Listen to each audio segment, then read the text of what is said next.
I'm camera ready. Good morning. Are you camera ready? Are you looking to sell your home for top dollar? We are in spring. Spring has sprung, and this is the time folks are looking to maximize their equity. And if you are not camera ready, and that means staging as well as photos, which is your first showing, you are not going to squeeze every dollar out of your most precious equity. And we sure want that for you today. My guest, by the way, if I haven't met you, I'm Kat Trelinas with Tada by Kat, Next Level Staging and Design, where we create magical transformations with our visual magic. And today with me, I have an extraordinary award-winning, which is how we hooked up. He has been voted the top 10, actually, who was number 4, best photography in the Houston area. So I'm super excited for him to share his magic with us today.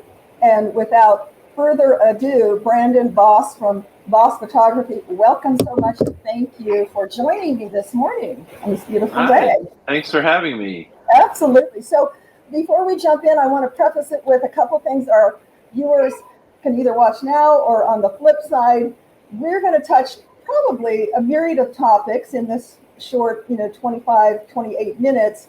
But one of the primary things we're going to talk about is mistakes that you don't want to make when you're prepping your home for a photographer and why you should use a professional photographer. I know we all have these fancy phones that do a lot of stuff, me too, but I would never try to delve into and cross that lane into professional real estate photography. So Brandon's going to discuss with us about that, not, cell phone versus professional, and whatever else we have time that we can pick his genius brain with. So Brandon, let's just dive in and tell us a little bit about your company. I know you're one of the largest companies, and again, kudos to you, excuse me, for landing best photography company, in the top 9. That's a great bragging point for you. Thank you. Yeah, so Studio Voss, I started about 9 years ago, and back then it was just me, shooting 1 or 2 houses at a time and a week, and eventually I got to where I couldn't fulfill orders fast enough, so I added another photographer and then another and so on, and now we shoot we average about 200, 220 properties a month. In the summer, wow. Yeah, in the summer it could be up to 300 plus. But I don't. We're definitely not the largest, but we probably are in the top 5, I would say, companies. I know there are some. That's amazing. So you're not the McDonald's of photography. No, but you've got it down. Your expertise, 9 years. That's just speaks volumes. The talent, the time, the experience that you have, which is really why I wanted to. It struck me when I saw your being voted top photographer. And I said that's somebody I want to talk to because we want to pick your brain and your genius on these topics. So, talk to us about what do you see as, let's say, one of the biggest or the top 3, however you want to couch it, mistakes that folks, whether that's a realtor or a seller or combination, make when they're getting ready for photography. Now, coming from staging, staging's number 1. You got to have the clean, the declutter, it has to be staged. But let's talk about your niche. When you get in there, and I already kind of can imagine one thing is finding it not staged, but I'm going to let you have the floor. What are you seeing when you go out there, your team? I would say the biggest mistake, and I call this a rookie mistake, because you find this a lot with new realtors and ones that don't have the experience under their belt yet. But, and you know what? That's not meant derogatory. Everybody started out as a rookie. Yeah, everybody started out as a rookie. So if you're new, don't take that as offense. We're here to help power you up with knowledge. Exactly. That's why I'm bringing it up, and because you don't have to look and act like a rookie if you are one. Like, and There it's you not, go. and that's why I want to bring this up. And that is the biggest mistake, without further ado, Drum roll. is drum roll, is not visiting the property ahead of time. Really? That happened? You'd be surprised how often it happens where I show up to the listing and I may call the agent and say, "Hey, it's supposed to be empty right now. Like nobody's supposed to be home, but there's cars in the driveway. It looks like there might be somebody home. I just want to check before I go knock on the door." And or I'll say like, "Hey, the yard's not mowed," things like that. Like, "Are you sure you want me to take photos?"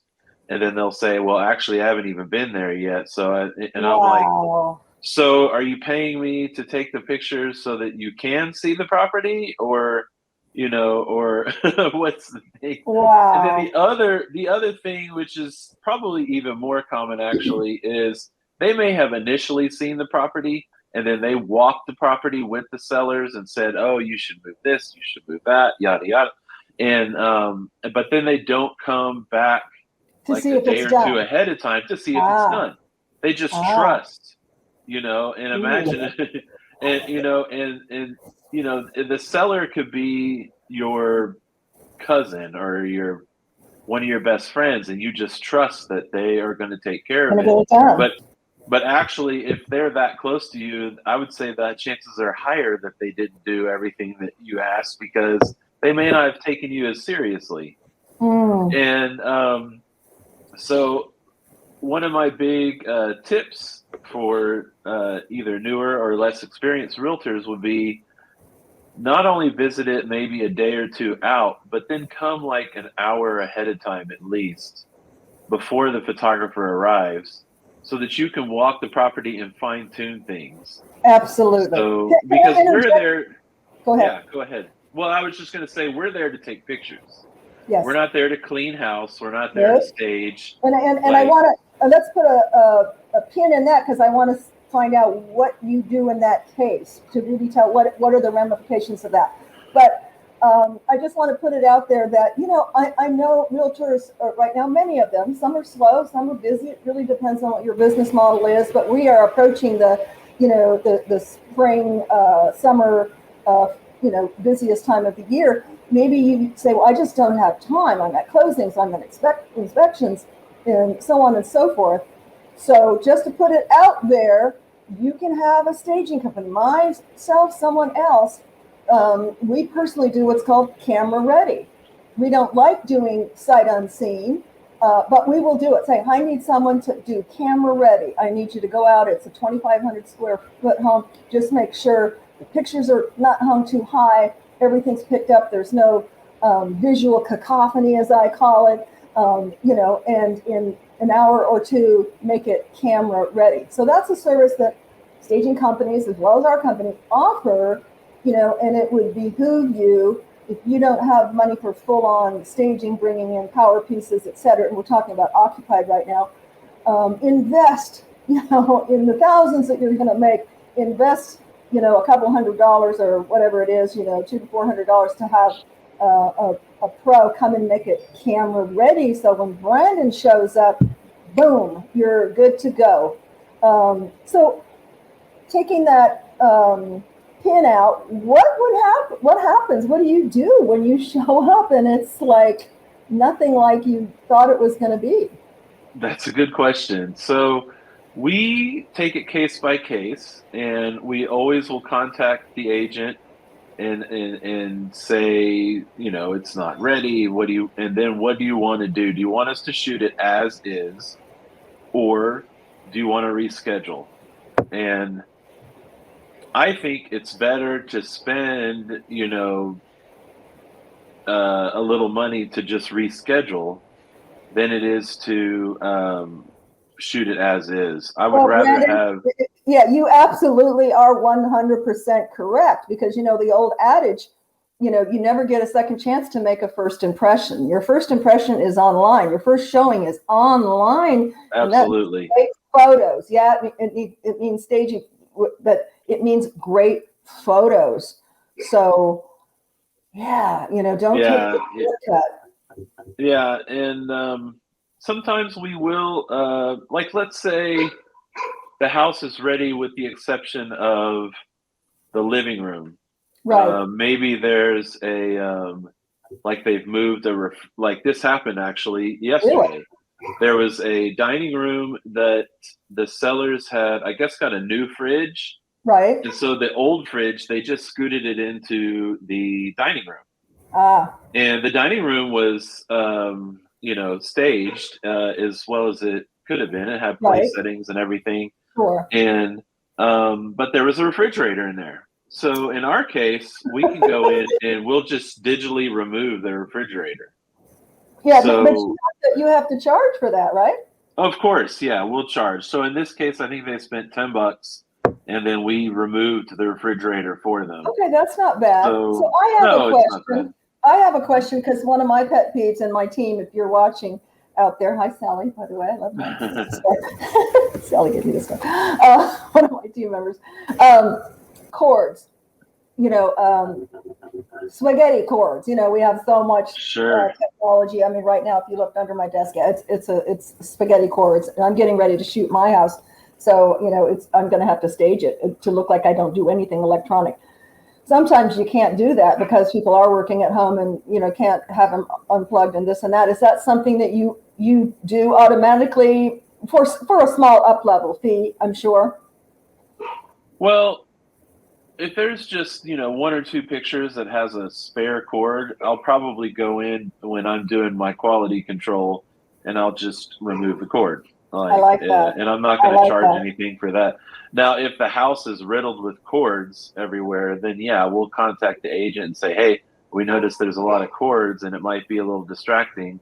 Would you like to spend an extra $20 and we'll just go through all 30, 40 photos and just remove all the cords? All the cords. Yeah. And because like I have a team of editors and I'm paying them. So if I have costs, then there's gonna be costs. But Absolutely. if there's just one or two photos and I can do it myself without having to spend a lot of extra time, then I'll just take care of it. So let me ask you this, Brandon. Do you have, I know some photographers will send out a pre-shooting checklist, like move your car across the street, roll up the hose. We personally have and if anybody out there would like it, we have a professional 6-minute video that talks about all the things that you don't think about to prep, cords, cards, mulch, dog dishes, trash can, all the stuff you don't think about because you're living in the home, because I've said it a million times, how we market to sell our home is different than how we prepare it or how we live in our home. So do you send out some sort of a cheat sheet checklist for sellers and or realtors to kind of work off of? So we don't automatically send it out, but we do make it known that if you go to the website, studiovoss.com, there's a link for a preparation guide. Oh, perfect. And so studiovoss.com, we're going to plug in your website right here. sure. And that's V like Victor, O, S like Sam, studiovoss.com. So you've got that all on your website and they can pull down a prep sheet. Yes, ma'am. And what I tell agents is when you give this, actually, the best thing to do, in my opinion, if you're an agent, copy my list and then make it your own. Put your logo on it, all this stuff, and then you send it out to your agent or your sellers ahead of time from you, and make yourself look that much better. I love that. So if you're a realtor out there, did you hear that? You can pull down the make ready sheet off of Brandon's site. Yes. Is it a DOCX or is it editable? It's just a simple text bulleted list, so that it's real easy to copy and paste. Very easy. Put your logo on it. Put it in your listing presentation. Again, I think that's awesome. It makes you look like the professional. We offer marketing tools like that as well for our realtor partners because you want to arm them with as much information as possible so that they are the consummate professional. They're looking to the realtor to give them the best advice so that they can get every penny of equity out of their hard-earned equity, and especially at this time. And speaking of the list, it's rather long. Mine is rather long. what I tell the agents to convey to their sellers is do as much of this as you can. Like Exactly. don't break your back, because selling, I've sold two of my own houses.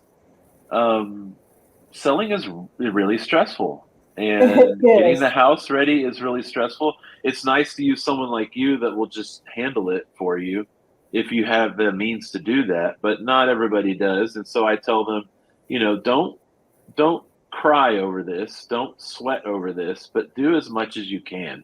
Exactly. Remove the dog bowls, declutter your kitchen counters, make sure all your light bulbs are working and that they're all the same color.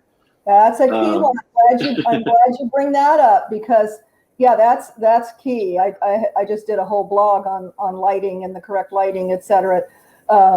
Because yeah, as I tell my team when they stage, before you leave the room you're assigned to, take 3 pictures in 3 angles, because what you don't see, the camera will, and you'd be amazed, the eyesores you see where you think it looks great, and especially when it comes to beds, making beds and having them even or uneven or centering something to where it looks symmetrical. And I know that being a professional photographer, the camera does not lie.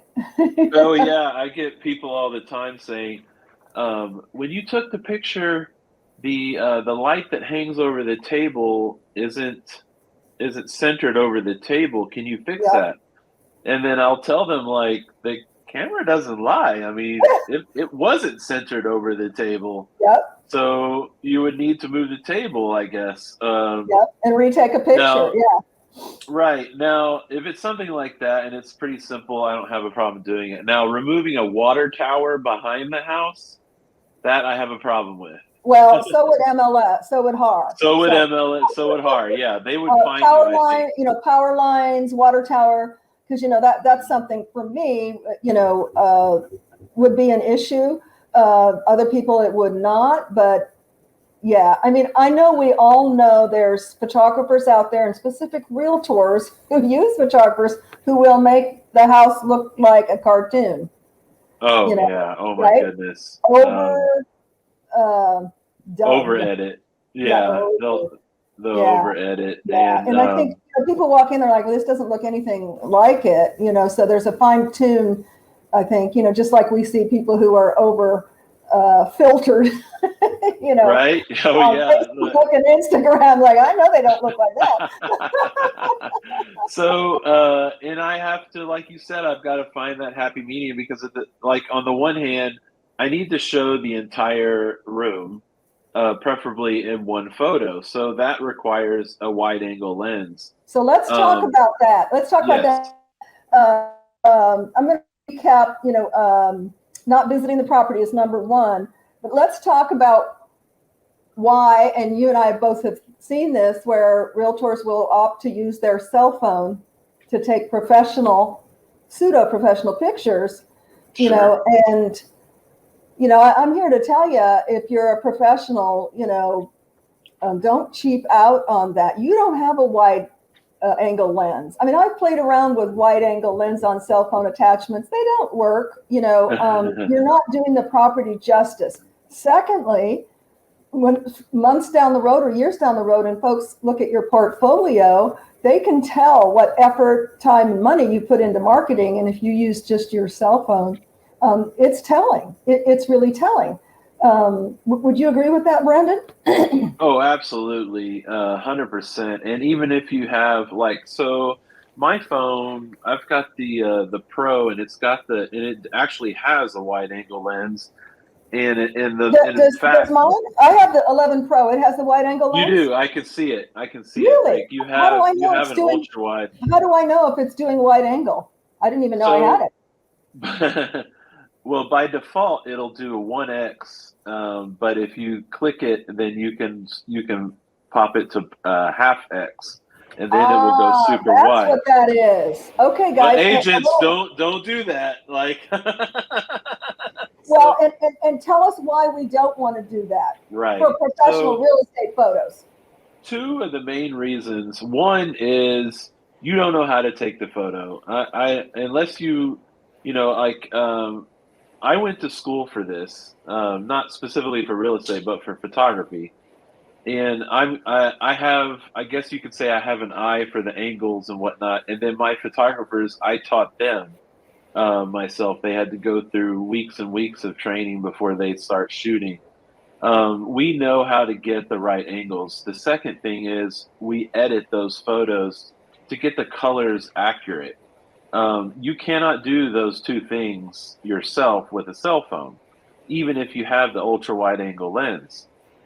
Which, Okay, by the way, yeah, go ahead. By the way, I what? was just going to say that the ultra wide angle lens on the cell phone is actually just a hair wider than what I shoot with my real estate lens. Interesting. So, But um, but but let me ask you this, Brendan: Is the I don't have training in photography, but is the pixels or is there degradation of the clarity of the photo? Is what I'm thinking. Even though we can do it on here with wide angle, aren't we going to lose pixels or something? well, on the high end phones, the resolution is good enough for MLS purposes. Oh, I okay. mean, you wouldn't want to put it in a magazine or something like that, but for MLS purposes, you could probably get away with it resolution wise. Resolution wise, that's the word I was thinking of. Yeah, Okay. Okay. right. So But what's the biggest telling thing? Number one, that we or they would not have the ability to really fine tune. And that's where it comes between being okay photos and great photos. Okay. color is the big telltale sign. Like if Color. I go through, if I'm going through MLS, I used to do a long time ago. I used to go on MLS and I would search. I would draw my polygon or whatever, and Right. I would create a search, and I would go through and browse for bad photos, and then I would contact the agent and say, "Hey, I noticed that your photos, and you know, you have to find that nice way of saying it, but Sure. I noticed your photos could use a little improvement. I live in the area. I would like to go ahead and take your pictures. I'll do it for a discount. I have super access. I can just go and take care of this whenever you don't even have to be there. I'll just go take care of it for you." But the way that I would find it, usually the easiest way is color. Like I'm going through and Uh, the colors are all over the place because even if you did have all the same colored light bulbs throughout your home, you have light coming through windows, you have reflections, you have, you know, and most just people have their shades down. I think I told you I just did a blog on exactly. Let There Be Light Let because there be light. yeah, people want light and bright, and so many people have their, they have light, but they live in a cave and they keep Right? everything. And then if the pictures get shot, with a cell phone, because they're not a professional, they typically don't open them. That's what I see when I look for bad, you know, pictures, and maybe some help Right? in seeing is that they're so dark, really They dark. look gloomy, you know. Gloomy, yes. Yeah. That's not inviting, So is it? right, and my favorite is when you see their hand holding the phone in the mirror, Oh Lord. um, or or even worse, their whole body just standing there taking a picture, and I'm like, all right, you didn't even try. I mean, and like Yeah. you said, when I'm a seller and I'm looking for an agent, and if I'm doing my due diligence, I'm going to look at their past listings. And if I go through and look at your past listings and I see a bunch of cell phone photos that are clearly taken with a cell phone, I'm gonna be thinking, what am I paying you for? Like, Exactly.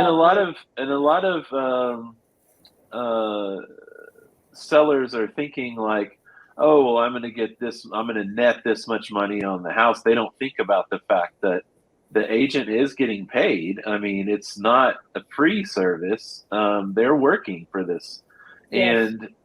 and if they're doing things like cell phone photos, they might not be, you know, doing the effort that they need to in other areas. Like they may not come visit the home and things like that. Absolutely. And I think that's what really realtors need to look at, and especially, maybe newer realtors is, so it's your branding, it's your reputation. This is going to keep you getting, more listings, et cetera, instead of going through this, okay, I sold my brother or someone at church, et cetera, because your work is going to speak volume. So not only is it your branding, it's your reputation, and it's your commission, because if the photos look fabulous, which is your first showing online, you get more showings and a higher offer. What does that translate into? Higher commissions, more equity for your client. So it's really, not to be kitschy, but it's a win-win. Sure. Don't do your sellers a disservice and just, take the short way, the shortcut out, because both of you will be missing out. Sometimes I think about the fact that in the old days, my grandfather started Remax of Texas No back kidding. in the 70s, and Wow. back then the commission was well, if you go back far enough, it was usually just a salary. But when agents started making a percentage, that percentage hasn't really changed. But what has changed is the amount of work that went into it. So back in the day, when you had listings, the reason we call them listings is because they used to physically be on a list. And so when I'm a buyer, I would go to the agent and say, "Hey, I need a house that's a 3-bedroom, 2-bathroom, yada yada, in this certain area." And then the agent would go and look at a physical list of homes, and then they would find that home, and then they would look at if there were photos taken. It was usually a roll of film. And this is why HAR used to have they would cap your photos at 32 photos, because that was a roll of film back in the day. A roll of film would be 32 photos, so they just grandfathered that in. Well, now it's 50 photos, which we don't always do unless the house is really, really huge. Sure, you want to put the best pictures, yeah. I'd rather have fewer, higher quality photos than a bunch of just photos. Some agents will go Absolutely.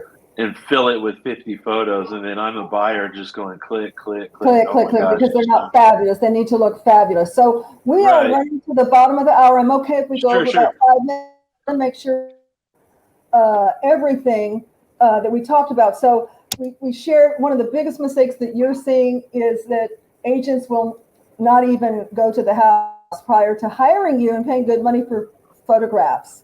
So don't do that. And if you don't have the time, hire a staging company to make it photo ready, so it looks fabulous, so that you can maximize for your seller as well as yourself commissions. Number 2, don't take pictures with your cell phone. You're not going to get that top quality color. It's going to make the difference between okay photos and fabulous photos. And just remember, your first showing is online. Those photos need to look fabulous, and that's what a professional photographer like Brandon's team can do, is really tweak those colors, take out cords if need be, get the right angles that really speak to potential buyers. And what's a third tip that we could either, that you're, either mistake, and we'll flip that to a tip that you're finding out there, Brandon? If I had to pick one thing, it would be focusing on the wrong areas to market the house. And I'm talking about marketing the house. So let's say you did get photos, but then you do nothing with them. You just put them on the listing. I would say another pro tip, something that the really experienced agents do, they're sharing it on Facebook. They're boosting the listing. They're geo-targeted marketing. If you order a video, like one of our services is video. So if you order video and you put it on the listing and that's it, well, on HAR, you can hardly even find where the video is if you're a buyer. But absolutely, and especially someone who's not high tech, and that would include me. I grope around to find absolutely stuff. But if you're taking the video, so make it evergreen. Yeah, if you're paying for a video, one of Brandon's, professional, either walkthrough, cinematic, aerial, and you'll want an aerial if you've got, some sort of, Acreage or acreage, whatever. or, Yeah. where the topography is really important, and Brandon can share that information when that is best for you. But make it evergreen, share it. I'm actually, you have to remember it as a business person, independent business person. It's like I'm working with someone to boost up my Pinterest because I haven't really done anything with it. I have a lot of content. I'm looking at my computer, but I have lots of content. I've got videos, I've got this, I've got that. Sure. But you know what? It's kind of like when I was in yellow page advertising back in the 80s, we used to have a saying when someone would say, "Oh, I don't really have a budget to be in the yellow pages." And my favorite comeback was, you're kind of like the person who winks in the dark. You know you did it, but nobody else does. Right. So don't be that person that winks in the dark. Absolutely. Get it out there. Use that content and be out there. LinkedIn, social media, targeted Facebook groups, beyond. And many realtors may know, many may not know. And correct me if I'm wrong, but when you share your MLS, because MLS will let you share it on Facebook, they don't allow it visibility for it. Is that correct? I read that somewhere, that to put MLS right on Facebook. If you're sharing, the optimal way is to do it like maybe in an MP4 or a different format. Don't just take it. Absolutely. So if you take the link from HAR, or even worse, if you're on HAR and you hit the share button. And I think many people do that. I mean, right. Back in the day, I used to do that. Oh yeah, this is so easy. The best way to do it is to download the video, upload the video to Facebook, and then have the link in the description. And then that way it'll autoplay. That's worth repeating. So if you're a realtor out there, download the video, then upload the video to Facebook or whatever social media, and then just type the link in the body of the message. You'll get, for some reason, much better algorithms than if you just hit that share button from MLS. The main thing is that it'll autoplay. Like if you do it that way, it's going to autoplay because most Facebook users are just scrolling, and then when they get to a video that's autoplaying, then they'll stop for a second. If it's just a link from HAR, then they're just going to keep on scrrolling because that requires an extra click. What makes it autoplay? Just to get a little techie, that's when you actually put it in the body. That's where when you upload the physical video file, that will allow it to autoplay on your hard drive. So you've got you've downloaded it to your computer, to your hard drive, saved it somewhere where you can remember, and when you go into Facebook, you can upload it, and you'll get that autoplay. Yes, great information. We are coming at 10:33. Brandon, you have been a plethora of information, and I look forward to personally working with you. I know you have a plethora of offerings. What is the best way for folks to reach out to you? And you work the greater Houston area, basically? That's right. Okay. Conroe to Galveston, Columbus to Baytown. We're all over the place. I love it. Where's Columbus? Columbus is about halfway to Austin. Wow, as far as that. Yeah. Very good. Very good. So StudioVoss.com is, and you mentioned it earlier, and my name is on the screen. StudioVoss with 1S.com is the best way to see what we offer, and you can place an order right on the website. Nice. You can see the calendars and just place an order. Nice. And that's the best way, I think, to find me. We're also, of course, on Instagram, Facebook, you name it. It's always at Studio Voss. So, and all those links will be on your website. Sure, absolutely. That's fantastic. Fantastic. It was such a pleasure, Brandon. You shared so much great information, and I hope everyone listening enjoyed this. If you know someone who needs to know this information, share it with them. We'd appreciate that. Make a comment. And also, we are looking for guests for April. So if you know anyone, anything to do with home, it's Kat's Home Chat, not just real estate, but home chat, anything that happens at home. We even had a sex therapist, hey, Brian, in our self-care month of February. So we love all topics, but I particularly have a heart for entrepreneurs, solopreneurs, anyone who has their own business, and would like a platform, we stream on 3 sites, and then this is going to be uploaded to our YouTube channel. If you haven't subscribed to our YouTube channel, Ta-Da by Cat, please do hit the bell. You'll be notified when new stuff is uploaded. And we're tweaking and working on our Pinterest site right now, and I'm excited about that with Tori Talk. In fact, I'm going to have her on my show soon here. If you're watching this, Tori, give me a date in April. And as usual, we wish you a wonderful weekend and ask you to stay hopeful, stay positive, and stay connected. And we thank you so much for connecting with me and Brandon Voss from Voss Studios today. Have a wonderful weekend. And Brian, I'm going to end here, and you can stay on for a minute if you like. Bye, everybody. Sure. Bye-bye.